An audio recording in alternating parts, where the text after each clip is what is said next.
So there has been some international panic. There has been international panic with Team USA basketball. They lost 2 games in a row to Nigeria and Australia, respectively. They did win against Argentina on Wednesday, though it was not the most comfortable win, I suppose. I think you could still see the gradual growth of this team under Popovich.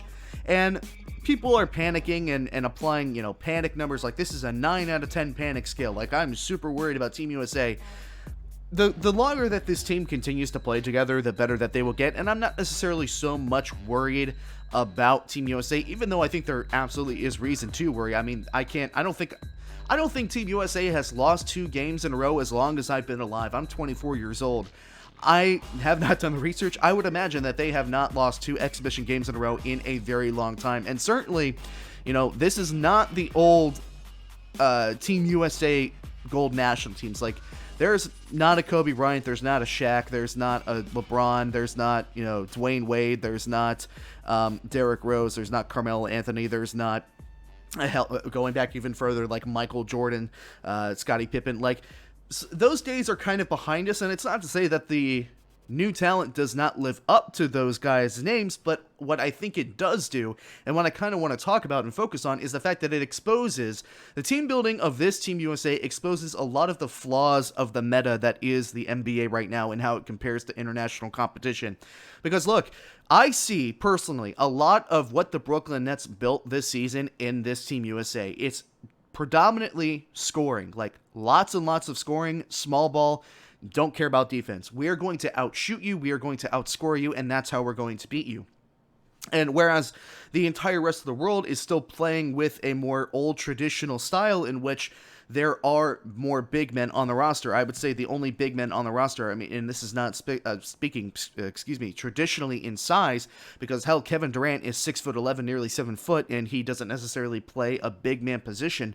But the defensive big men that you have on your team are Draymond Green and Bam Adebayo, and those two are, fantastic players, but they are not going to be able to defend some of the bigger, stronger European, and even hell, 41-year-old Luis Scola was causing these guys some problems in their game against Argentina. You're going to struggle defensively if your best defenders are 6'6" Draymond Green and 6'8" Bam Adebayo.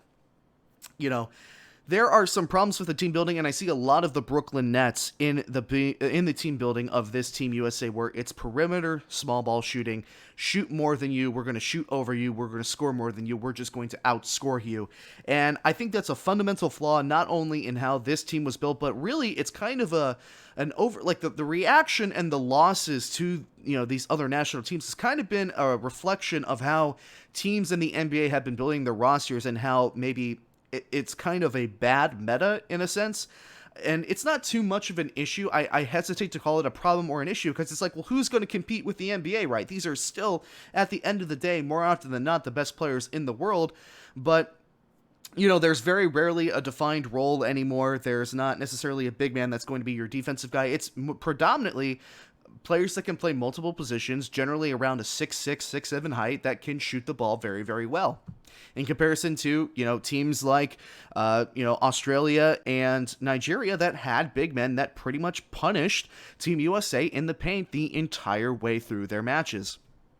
And some of it is because, hey, Chris Paul, Devin Booker, they're still playing in the finals. I think that the addition of those guys would help this team tremendously. But again, it's still more small ball and still more shooting. Think about what the meta is in the NBA right now, where there is pretty much no established superstar. There's very, very few established superstars at the 4 and 5 position in the NBA currently. There's Nikola Jokic, Nikola Vucevic, Anthony Davis, LeBron James, you can argue, Joel Embiid, and then who else? That's 4 names. And you could see how the losses have kind of exposed how much of a shift the NBA has been, or has undergone, in the last however many years.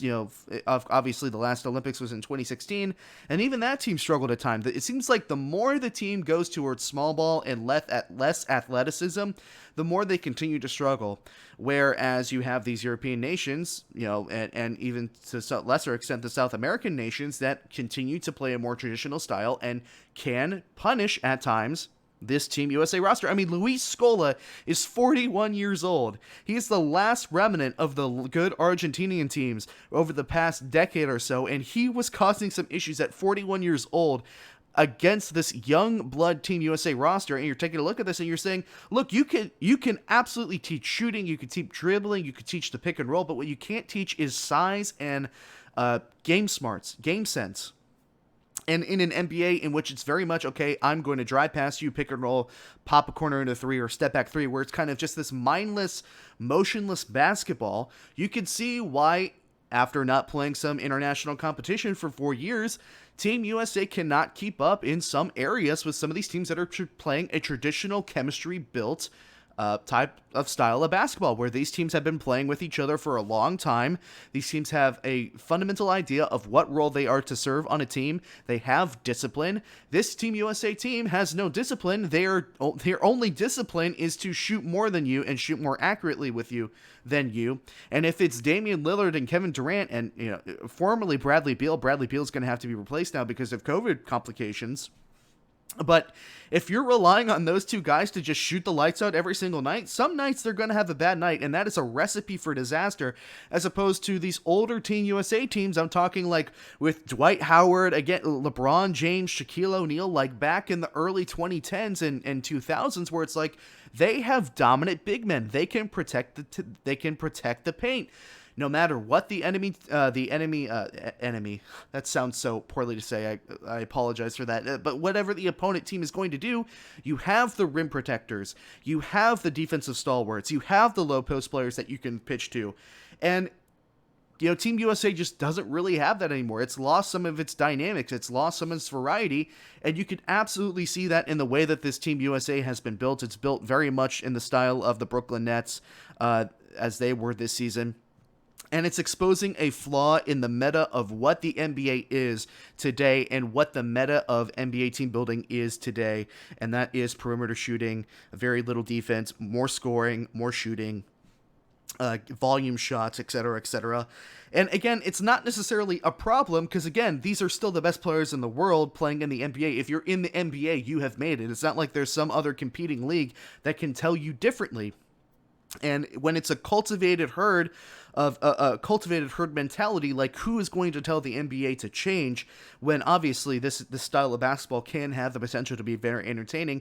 And if nothing's going to change, why should NBA teams change the way that they build their teams, et cetera, et cetera? But when it comes to international competition, I think it's very, very evident that the games against Australia and the games against Nigeria, you can see that there has been some kind of exposition, that there has been some flaw that has been exposed in the team building process in the NBA, and why volume shooting may work for the NBA, but you still can't teach size and athleticism, and if you can't play defense, you cannot win games consistently.